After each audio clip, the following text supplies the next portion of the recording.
Hi guys, this is Edith. Welcome to my YouTube channel.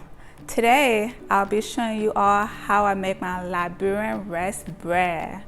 This rice bread is so delicious. This recipe is vegan, it's gluten-free, and it's dairy-free. So I really love this because to all of my LIB vegan ladies and men out there, you can still enjoy your Liberian food. So the first thing that you will do is that you want to preheat your oven to 350 degrees. So I've done that already. The next step is that you have your baking bowl. You want to spray it and prepare it for your rice bread.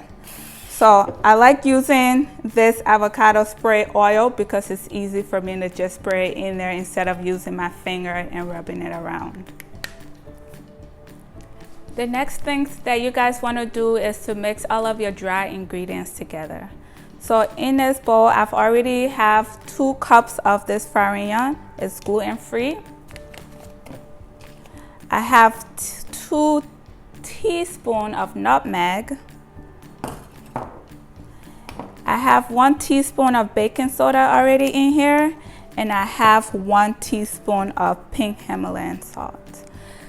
I just want to, as I mix it, I want to give you guys an overview why I chose those ingredients. So the salt, pink Himalayan salt, is much healthier for you. So I like using that every time I cook instead of using regular table salt. And also, if you notice, my nutmeg is organic. I always like to use the best ingredients in all of the things that I make. And then the Farina here is gluten-free.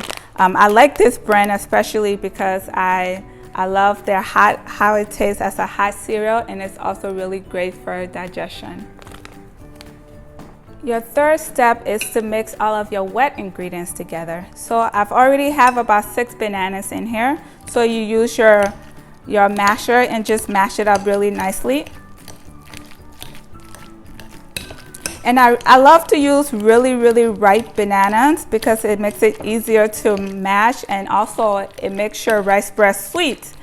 So you don't have to add a lot of sweetness to it. Like my recipe, I use maple syrup, but you don't have to use a lot of sugar if you use sugar. So we have that mashed well. The next thing that I add is my ginger, and this is already 2 tablespoons of ginger that I'm adding. And then I have my organic vanilla extract. That is 1 teaspoon. So I'm measuring it right here. We're gonna use maple syrup. I usually try to taste my bread before adding the sweetener that I want. But in this instance, I kind of know how much I want in this. So I've added my maple syrup, and after I mix this, I'll give you guys an overview of the different type of sweeteners that you can use. I chose maple syrup because it's not from an animal byproduct, so it is vegan friendly. To add 1 cup of milk, and I'm using unsweetened almond milk in this recipe, which is also vegan friendly, as you see here. So you want to take the time and just really mix this well. But while doing that, I want to talk to you all about the different type of sweeteners. So if you want a healthier alternative to sugar, you can choose to use honey in your recipe. And for all my vegan friends, you may not want to use this because it's from bees and it's not vegan friendly. But honey is the option if you're not vegan. You could also use monk fruit sweetener. This is a healthier alternative to using sugar. Many people like this taste better. I do, I know my family do, than using stevia in our recipes. But I have all 3 of these options. Based on what I'm making, I choose the sweetener that fits the recipe well. Like for example, check out one of my upcoming videos about how to make Liberian donuts I use monk fruit sugar on it to coat it. So I will mix this well with my mixer here. And while I'm doing this, if you check out my recipe list, you'll see that eggs is on there.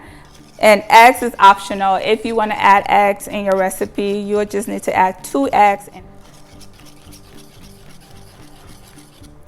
And honestly, this tastes so good, guys. What I suggest that you do is make this recipe and don't tell your family members or your spouse, and just make it and have them taste it and let them tell you what they think. I've made this recipe for my family gathering, and I make it for my parents. They love it, and they can't even tell the difference, and it's much healthier for them. The next thing you'll want to do is to mix your dry and your wet ingredients together.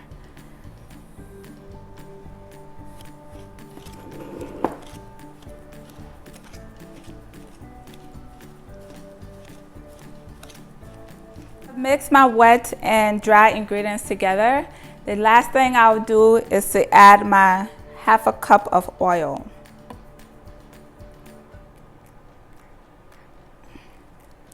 I recommend that you all use extra virgin organic oil. This is the brand that I buy. And it's much healthier for your body.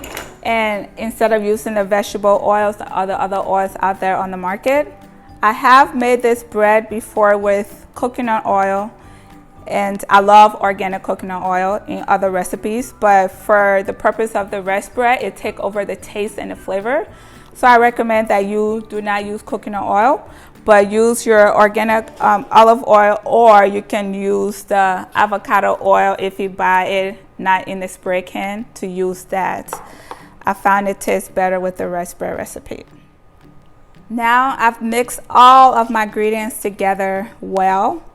The next thing you'll want to do is to pour that batter into your greased pan. So here I have my glass grease pan here. I'll just pour it in here.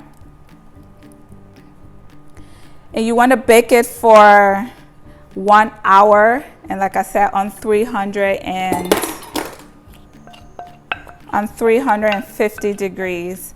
And once that hour is over, you'll turn off your oven and leave it in there for 30 minutes to get the rest bread really brown and dense, like how it's supposed to be. So I'll put that in the oven now. Hi guys, so my bread is all done. As you can hear, my daughter is in the background. She really wants some of this yummy bread, so she's getting impatient. So again, you want to bake it for 1 hour on 350 degrees and then have it sit in the oven for 30 minutes. And I got busy with work, so it actually sat in the oven for about an hour after I turned off the oven. And I really love this recipe. Like I said, this is vegan friendly, it's gluten-free and dairy-free. And I hope you enjoy this. And let me know in the comments below if you've tried this recipe and how your family members and friends enjoyed it or did not enjoy it. I would love to get your comments on it. Thank you.